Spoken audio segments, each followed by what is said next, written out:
hadis yang dikeluarkan oleh Imam Abi Dawud dari sahabat Anas ibn Malik radhiyallahu anhu. Kata Nabi sallallahu alaihi wasallam, "Ya'ti 'alaikum zaman al-qabid fihim 'ala dinihi kal-qabid 'alal jamri." Kata Nabi sallallahu alaihi wasallam, akan datang zamannya kepada kalian orang yang memegang teguh agamanya seperti memegang bara api. Hadis ini tentu bagian daripada alamatun nubuwah, tanda dari tanda-tanda kenabian. Artinya bahwa hadis ini tersirat pesan kepada kita sebagai umat akhir zaman bahwa siapapun di akhir zaman yang berpegang dengan agama dengan sebetul-betulnya memegang agama, maka dia akan merasakan seperti sabda Nabi sallallahu alaihi wasallam, yakni dia akan memegang seperti bara api. Kalau kita lihat secara hakikat bara api itu, tidak ada manusia yang sanggup memegangnya. Siapa yang bisa memegang bara api? Antum ambil kayu kemudian bakar. Ketika merah-merahnya itu, arang itu, antum pegang, kira-kira bisa tidak? Mustahil. Karena sifat bara api itu pasti panas. Sifat bara api itu pasti akan sakit dan mungkin juga melepuh tangan kita kalau memegang bara api itu. Tapi tentu maksudnya di sini bahwa nanti umat di akhir zaman itu agama mereka akan digoyang. Ada di antara mereka sampai melepas agamanya, betul-betul dia lepas agamanya. Tapi ada juga yang kemudian mulai malas untuk memegang agamanya, karena tadi kalau dia memegang agamanya maka akan berbagai macam musibah, bala, ujian datang kepadanya sehingga dia makin lemah untuk memegang agamanya. Ma'asyiral muslimin yang dimuliakan Allah Azza wa Jalla, kita lihat di zaman Nabi sallallahu alaihi wasallam, saat Nabi sallallahu alaihi wasallam periode Mekah, 13 tahun Nabi sallallahu alaihi wasallam berdakwah di kota Mekah, menyampaikan kalimat la ilaha illallah, tauhid. Ketika Nabi sallallahu alaihi wasallam menyampaikan kalimat tauhid, maka Islam yang dibawa Rasul, agama tauhid itu dianggap asing kan? Bahkan mereka mengatakan, aja'alal alihata ilahan wahid inna hadza la syai'un ujab. Apakah engkau akan membawa satu Tuhan saja wahai Muhammad, dan kami harus membuang banyak Tuhan seperti Lata, Uzza, Manat, Khubal dan yang lainnya? Tentu ini agama yang aneh. Artinya bahwa permulaan Islam yang didakwahkan Rasul itu dianggap aneh. Dan Nabi SAW mengisyaratkan bahwa keanehan Islam atau keasingan Islam itu akan terjadi di akhir zaman. Makanya Nabi mengatakan, bada'al Islam ghariba wa sayaudu ghariba kama bada'a fatuba lil ghuraba. Kemunculan Islam di permulaan itu asing dan akan kembali asing, tapi beruntunglah orang-orang yang dianggap asing, kata Rasul. Kita lihat bahwa perjalanan dakwah Nabi sallallahu alaihi wasallam di permulaan dakwahnya, dan juga para sahabat Nabi sallallahu alaihi wasallam yang ikut memeluk agama yang hak kepada Nabi sallallahu alaihi wasallam, maka persis yang disabdakan Nabi sallallahu alaihi wasallam tadi, kal qabid alal jamri, seperti memegang bara api. Sebut saja Suhaib Ar-Rumi, Suhaib Ar-Rumi atau Suhaib ibn Sinan Ar-Rumi radhiyallahu anhu. Ketika dia memeluk Islam, maka dia disiksa habis-habisan oleh orang-orang kafir Quraisy sehingga dipukul depan dan belakangnya sampai hilang ingatan. Suhaib ini hilang ingatan gara-gara hanya memeluk Islam. Diberikan tekanan orang-orang Quraisy supaya menjadi pelajaran bagi yang lainnya, siapa yang memeluk agama Muhammad maka nasibnya sama dengan Suhaib Ar-Rumi. Artinya bahwa lihat tantangan dakwah kala itu. Seorang sahabat Nabi SAW, Suhaib Ar-Rumi, hanya mempertahankan keimanan tapi dipukul sampai hilang ingatan. Walaupun kemudian dengan berjalannya waktu Allah kembalikan ingatan Suhaib Ar-Rumi ini. Tapi lihat bagaimana kondisi saat itu orang yang memeluk Islam. Kemudian juga contoh yang lainnya, Utsman ibn Affan radhiyallahu anhu. Di permulaan dia masuk Islam, keluarganya tidak terima. Bahkan salah satu paman Utsman ibn Affan ini sampai kemudian mengikat Utsman ibn Affan dengan tikar yang terbuat dari anyaman pelepah kurma, semacam dibungkus kemudian diikat. Kemudian kakinya diikat di atas pohon, kemudian kepalanya di bawah kayak digantung. Kemudian pamannya membakar kayu bakar, bukan untuk membakar Utsman, tidak, tetapi pembakaran itu dekat dengan Utsman digantung. Jadi apabila apinya kemudian padam, apa yang terjadi? Keluar asap. Asap itulah yang sengaja kemudian terhempas angin dan terkena wajah Utsman ibn Affan radhiyallahu anhu. Anda bisa bayangkan kalau ada orang di depan perapian kemudian ada angin dan asapnya mengarah ke kita, pengap kita dibuatnya, tidak bisa bernafas, boleh jadi sakit mata, sakit hidung dan begitu seterusnya. Lah Utsman itu berjam-jam diberikan asap seperti itu. Kita bisa bayangkan betapa tersiksanya Utsman kala itu. Tetapi Utsman ibn Affan tidak bergeming dari keimanannya sampai akhirnya kemudian dilepaskan oleh pamannya. Makanya kemudian Utsman pun berinisiatif untuk hijrah dari Mekah, bahkan memimpin hijrah pertama ke Habasyah karena sudah tidak tahan berada di Mekah. Itu contoh bagaimana Islam ditekan di masa itu. Atau contoh yang lainnya, Mus'ab ibn Umair radhiyallahu anhu. Mus'ab ibn Umair ini kalau boleh dikata idolanya anak-anak muda hari ini. Selain daripada Mus'ab ini orangnya tampan, begitu digambarkan, kemudian kulitnya terawat, kemudian pakaiannya megah-megah, kemudian orang tuanya bangsawan, apa yang diinginkan dia semua dipenuhi oleh orang tuanya. Dari kendaraan, pakaian, wewangian, bahkan gadis-gadis di zaman itu mereka sangat berharap ingin menikah dengan Mus'ab ibn Umair, saking tampannya. Tapi Mus'ab ibn Umair dia orang cerdas. Kemudian belakangan dia masuk Islam, bersahadat di hadapan Nabi SAW. Ngamuk keluarganya. Akhirnya kemudian orang tuanya membuat jeruji penjara dalam rumahnya. Kemudian Mus'ab pun dipenjara dan tidak boleh keluar. Sampai beberapa waktu lama. Akhirnya kemudian Mus'ab bin Umair berhasil keluar dari rumahnya, kemudian bergabung dengan kaum muslimin. Makanya Nabi SAW juga karena melihat kecerdasannya, dia pula yang diutus oleh Rasul untuk berdakwah pertama kali kemana? Ke kota Madinah. Tapi yang ingin saya jelaskan adalah banyak para sahabat Nabi SAW yang mereka tidak tahan melihat Mus'ab. Kenapa? Karena Mus'ab yang mereka lihat hari ini berbeda dengan Mus'ab yang mereka lihat saat berada di atas kekufuran, di mana semua hajatnya dibutuhkan, semua dikasih orang tuanya.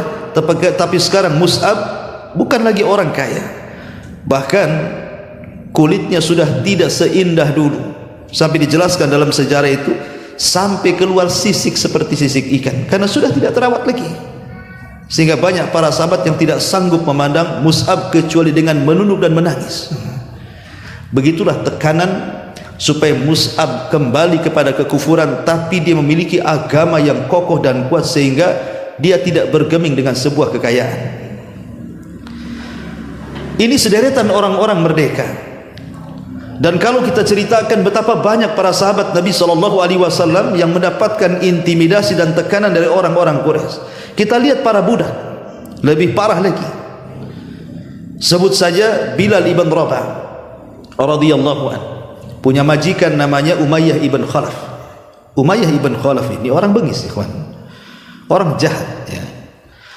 Jadi ketika Bilal ibn Rabah masuk ke dalam Islam, disiksa habis-habisan sampai satu hari diikat kemudian lehernya, kemudian anak-anak kecil menggeretnya layaknya binatang.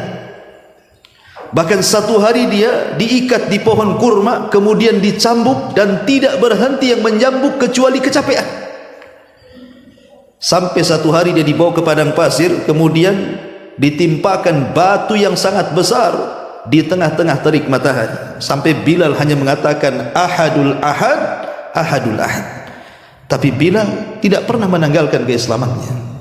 Sampai satu hari Abu Bakar radhiyallahu anhu melihat, kasihan dia datang kepada Umayyah ibn Khalaf, menawar berapa harga Bilal, asal kau bebaskan dia aku bayar, katanya. Subhanallah, Umayyah ibn Khalaf pun kemudian meminta bayaran yang sangat tinggi. Dalam riwayat 5 qirat, dalam riwayat 7 qirat emas. Itu bukan harta sedikit.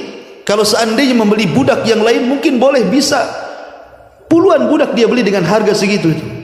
Tapi demi membebaskan Bilal ibn Rabah, walaupun Abu Bakar harus mengeluarkan uang yang sangat besar, tetap ia lakukan. Akhirnya Bilal pun bebas. Makanya Umar bin Khattab radhiyallahu mengatakan, Abu Bakrin sayyidun a'taqa sayyidan. Abu Bakar itu seorang sayyid, pemimpin, dan dia telah memerdekakan seorang pemimpin juga. Maksudnya Bilal ibn Rabah, karena setelah peristiwa ini Nabi SAW sangat memuliakan Bilal dan dia menjadi pemimpin para muadzin sampai kiamat dibangkitkan. Bilal ibn Rabah. Kemudian siapa lagi? Sebut saja Khabbab ibn Arat. Khabbab ibn Arat radhiyallahu anhu. Khabbab ibn Arat ini, ikhwan, majikannya seorang pandai besi, pemilik usaha pandai besi. Anda bisa bayangkan, namanya pandai besi, isinya hanya besi dengan api saja. Itulah pandai besi. Jadi Khabbab ibn Arat ini ketika mendengar bahwa dia masuk Islam, majikannya marah, sehingga dipaksa Khabbab ibn Arat ini murtad. Tapi Khabbab tidak mau. Sampai kemudian majikannya kalau sudah marah, dia ambil besi, dimasukkan ke dalam api sampai merah, kemudian disundutkan ke badannya. Subhanallah. Sampai sejarah menjelaskan tidak ada satu pun tempat di badan Khabbab ibn Arat ini kecuali ada sundutan besi panas di situ. Itu Khabbab ibn Arat radhiyallahu anhu. Sampai di zaman Umar bin Khattab radhiyallahu anhu, Umar ini mengenang bagaimana kebengisan orang-orang Quraisy terhadap para sahabat Rasul.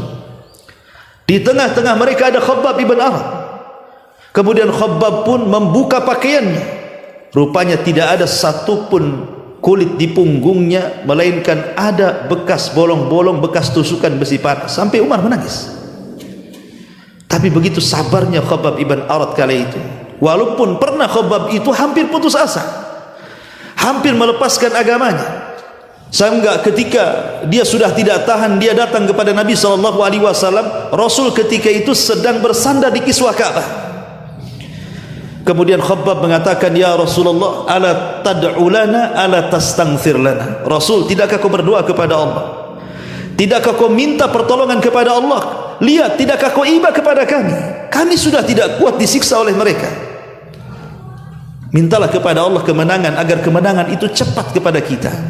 Tapi Rasul SAW hendak menghibur Khabbab dan mengatakan, jangan tergesa-gesa Khabbab, kemenangan itu pasti ada dan pasti datang. Nanti kalau kemenangan itu datang, orang-orang yang berjalan dari Son'a ke Hadral Maut tidak takut kecuali kepada Allah Subhanahu wa ta'ala. Kemudian Rasul mengatakan, ya Khabbab, dulu kata Rasul, ada orang yang dikubur hidup-hidup tapi tidak meninggalkan agamanya. Ada yang disisir dengan sisir besi sehingga terkelupas dari daging dan tulangnya pun tidak menanggalkan agamanya. Bahkan ada yang digergaji sehingga belah tubuhnya menjadi dua, kemudian mati syahid dan tidak pula meninggalkan agama mereka. Ya Khabbab, jangan tergesa-gesa kata Rasul.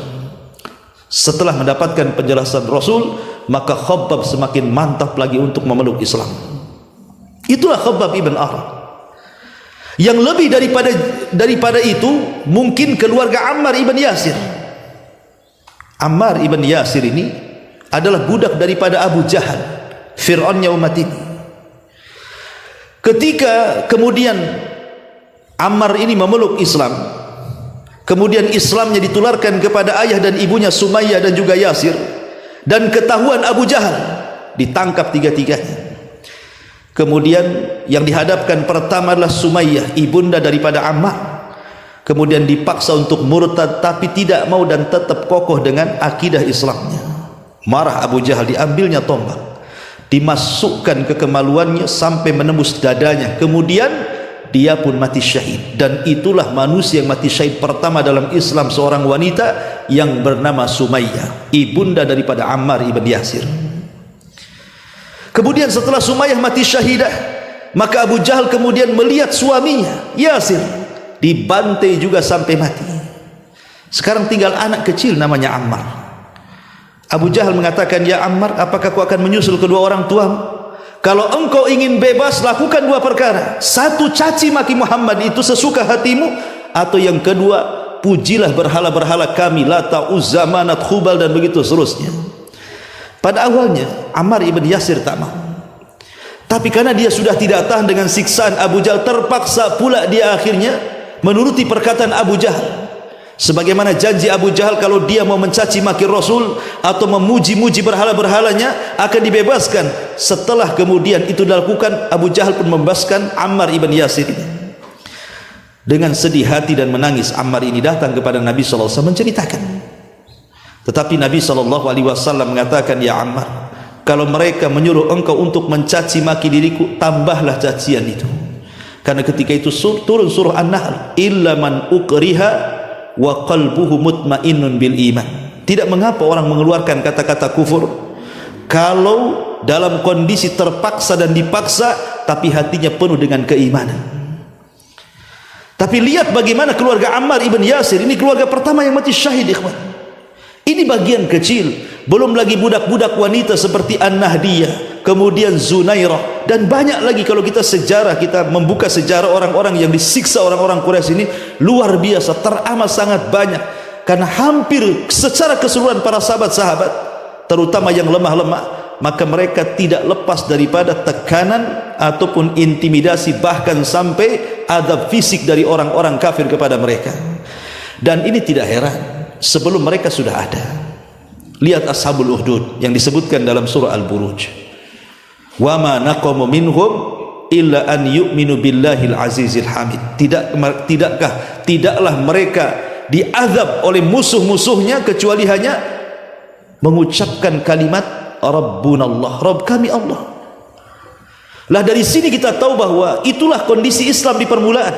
Banyak tekanan, banyak intimidasi, bahkan sampai kepada penyiksaan, bukan hanya ideologi, sampai kepada fisik. Lah Nabi SAW mengatakan di hadis yang tadi saya sebut di awal, bahwa kondisi Islam itu akan seperti itu di akhir zaman. Bagaimana dulu para sahabat Rasul memegang Islam itu kan seperti memegang bara api, kan begitu.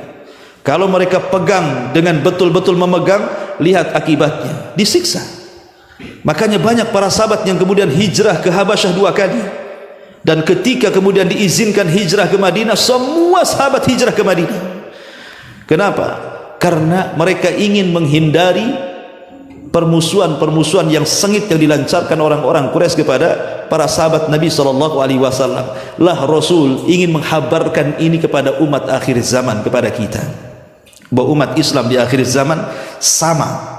Ketika mereka berpegang dengan teguh agamanya, dengan betul-betul berpegang, maka mereka layaknya seperti megang bara api. Semakin dipegang, maka ujian akan bertubi-tubi menimpa dia.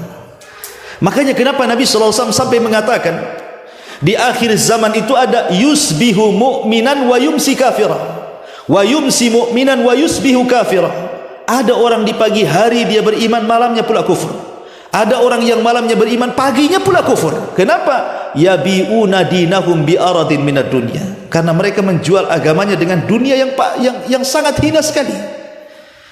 Gara-gara pernikahan orang bisa murtad, gara-gara ekonomi orang bisa murtad, gara-gara politik orang bisa murtad.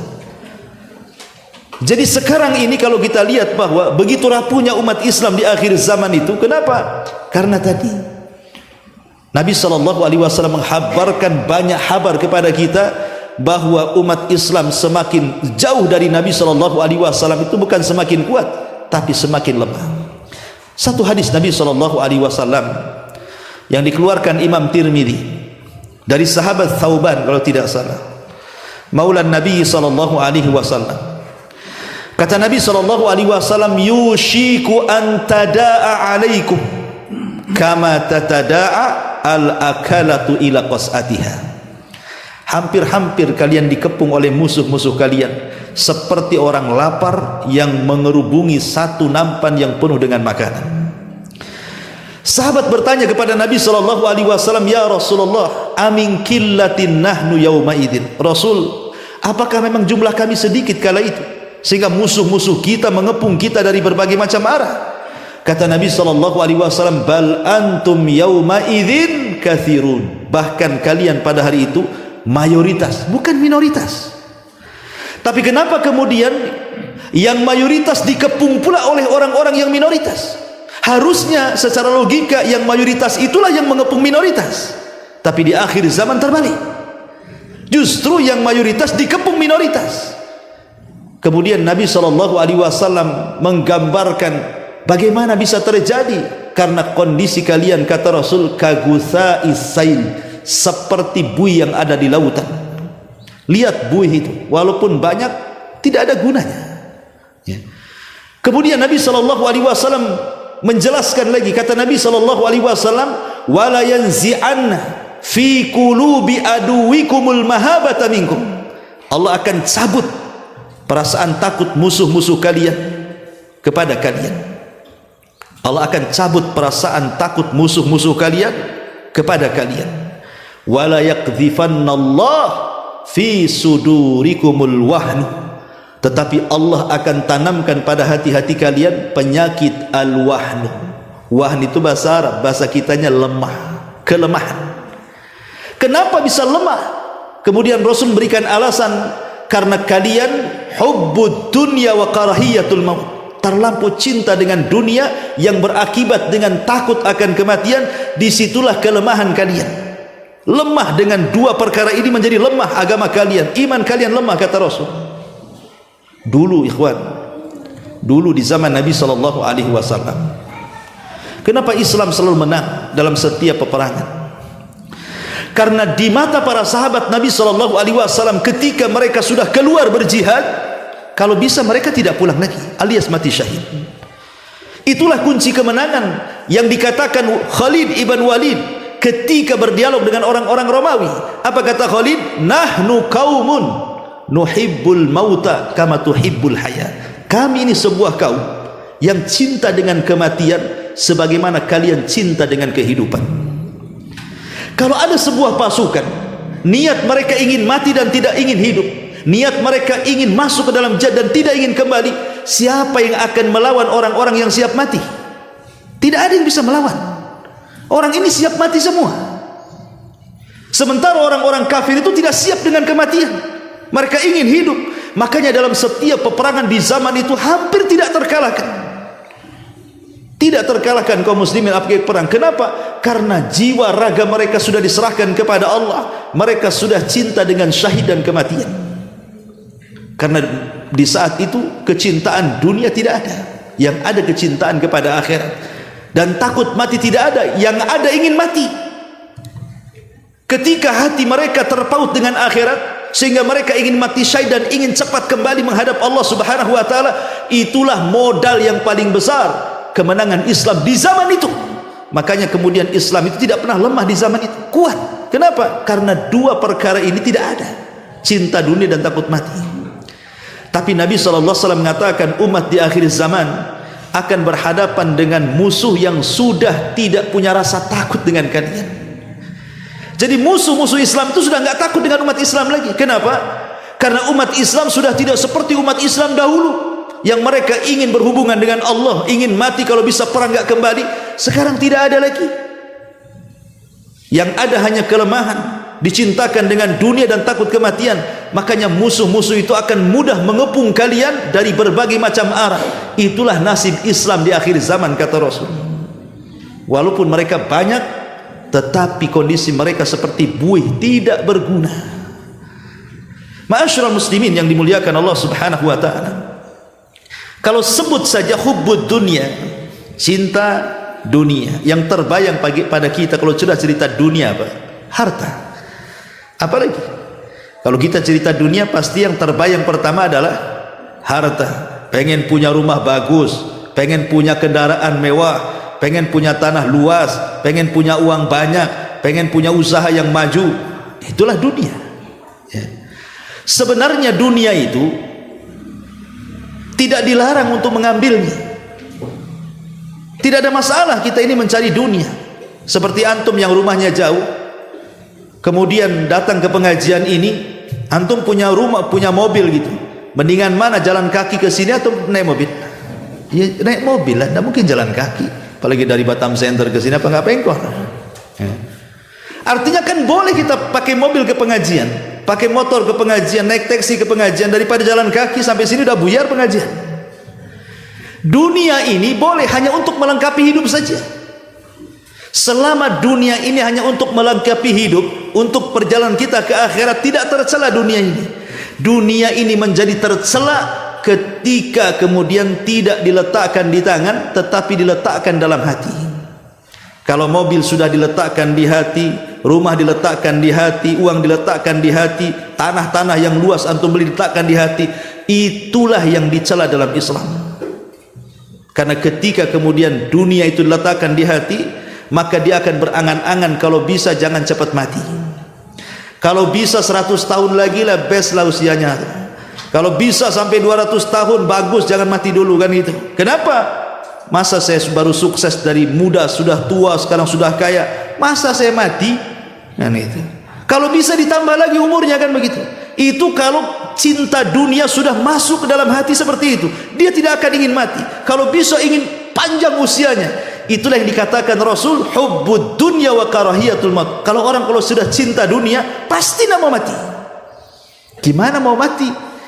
Ya, capek dari pagi, siang, sore, dari remaja, dewasa sampai tua, sudah punya segalanya, tiba-tiba ditinggal begitu saja, kan gitu. Secara logika kan rugi. Tetapi itu pula yang menjadikan kelemahan kita di hadapan musuh-musuh kita. Ma'asyiral muslimin yang dimuliakan Allah Azza wa Jalla. Kalau kita lihat asli Islam di akhir zaman ini, ikhwan, terkadang kita tidak sadar. Kita boleh jadi mungkin mengaji seperti ini hampir mungkin seminggu 2 kali, atau di antara antum ada yang mungkin seminggu tiap hari ngaji ke sana kemari. Ya. Bukan tidak bagus-bagus. Ini bisa menambah pengetahuan dan bisa kita amalkan. Ya. Tapi terkadang ada yang melupakan kita. Kita ini tidak dituntut hanya sekedar menjadi orang soleh saja, ikhwan, tetapi dituntut juga menjadi orang muslih. Soleh dan muslih. Soleh itu memperbaiki diri, muslih itu memperbaiki orang. Kalau soleh saja, antum tidak akan diganggu siapa-siapa.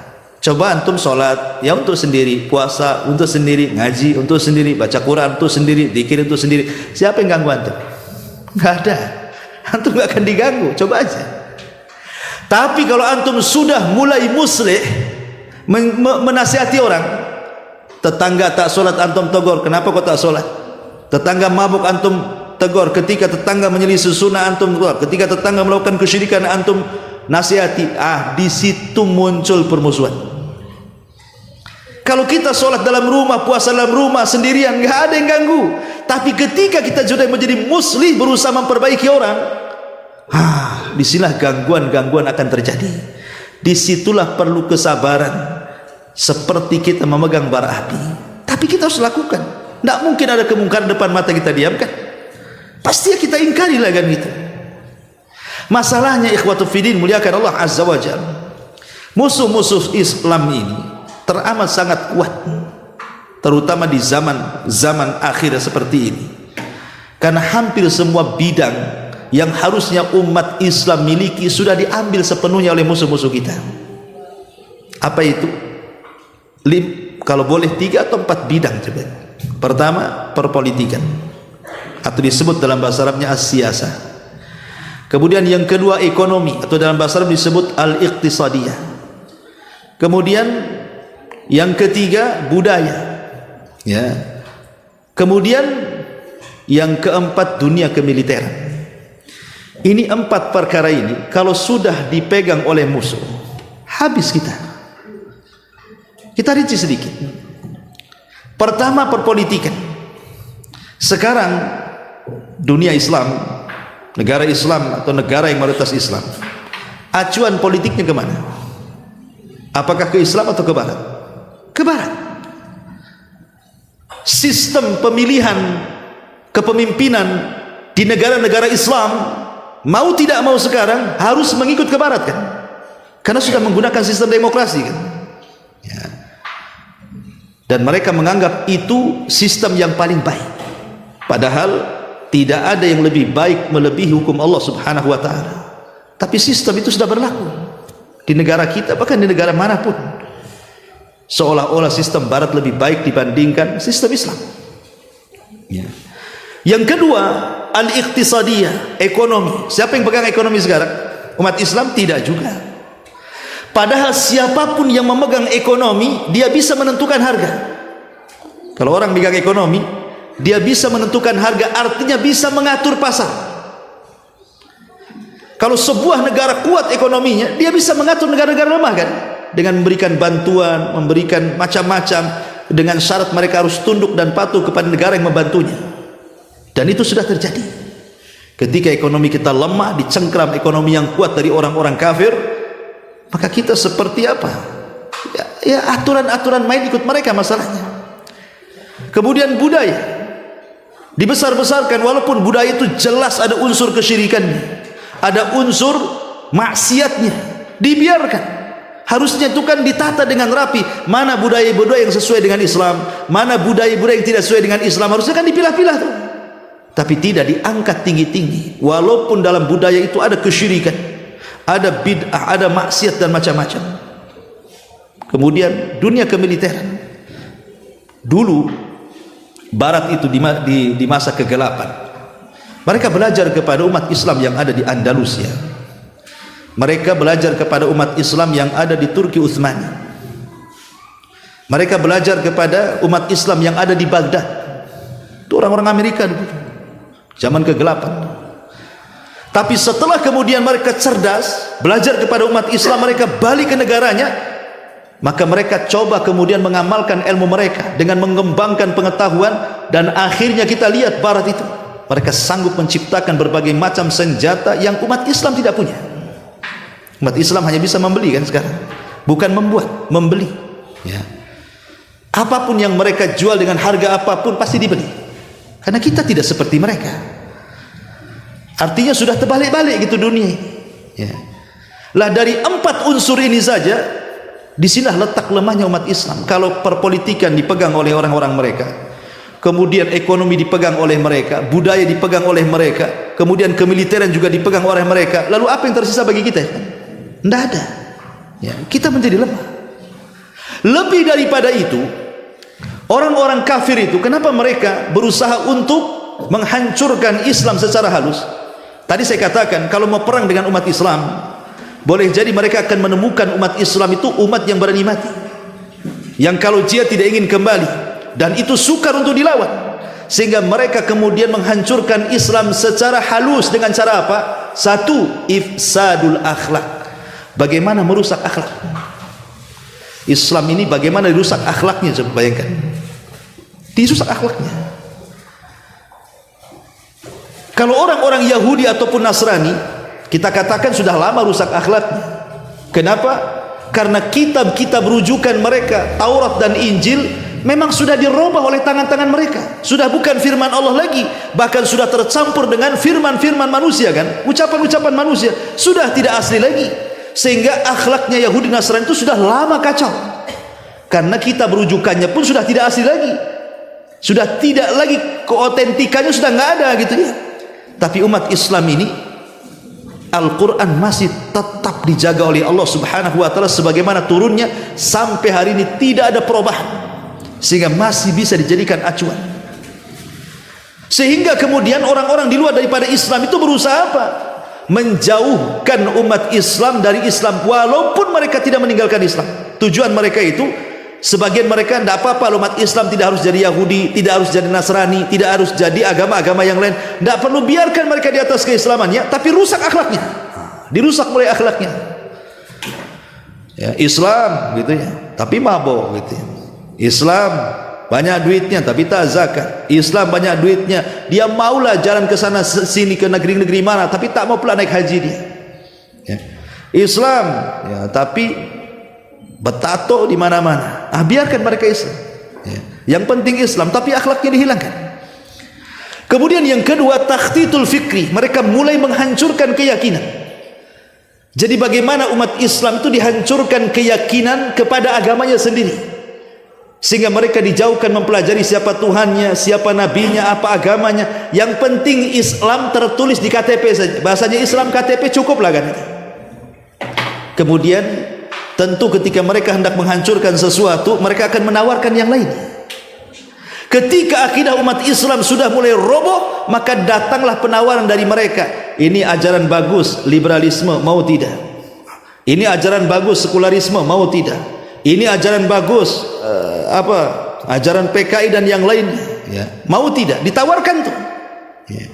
Ketika kemudian akidah yang sahih roboh, mereka menawarkan kemudian kebebasan-kebebasan dibungkus dengan ucapan-ucapan yang indah. Mulailah satu demi satu tertariklah umat Islam ini. Jadilah dia liberal, jadilah dia sekuler, jadilah dia ateis, jadilah dari macam-macam ikhwatu fiddin yang muliakan Allah Subhanahu wa taala. Dan anehnya setiap pengikut kesesatan ada saja pengikutnya. Ada satu dua jadilah. Orang ngaku nabi saja jadi itu, ada pengikutnya satu dua. Orang ngaku Imam Mahdi saja ada pengikutnya. Bahkan orang ngaku Tuhan lo ada pengikutnya. Kata orang Arab tu likul lisakitin lakit gitu. Setiap barang jatuh ada aja yang ngambil tuh. Ya, artinya setiap yang menyebarkan kesesatan itu ada aja pengikutnya gitu. Kenapa? Karena akidah umat Islam sudah luntur. Kemudian penawaran-penawaran dari luar itu terlalu banyak pemahaman yang jauh dibandingkan pemahaman Islam. Itu mulai dihancurkan untuk keyakinannya. Kemudian yang ketiga, mulai idhabus syahsiyah. Kalau sudah mereka akhlaknya hancur, kemudian keyakinannya hancur, maka mereka akan berusaha untuk menghapus identitas kaum muslimin. Mulai dari nama orang, kalau bisa jangan nama Islam. Ya, namamu siapa? Abdurrahman, ganti Jack. Nah, Jack itu siapa gitu ya. Namamu siapa? Abdul Aziz, ganti Michael gitu ya. Namamu siapa? Pokoknya mulai dari nama itu dirubah tuh, dibuat kayak nama-nama mereka. Kemudian setelah nama, mulai dari penampilan pakaian. Mulai mereka membuka aurat gitu ya. Mulai mereka kemudian menampakkan pakaian-pakaian ala kafir.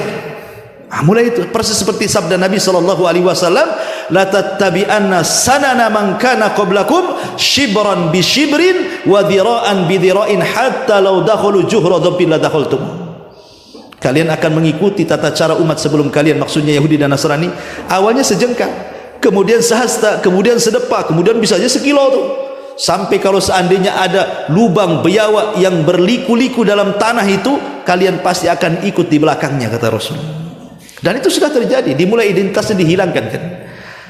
Mulai identitas nama, identitas pakaian, pendidikan, cara berfikir.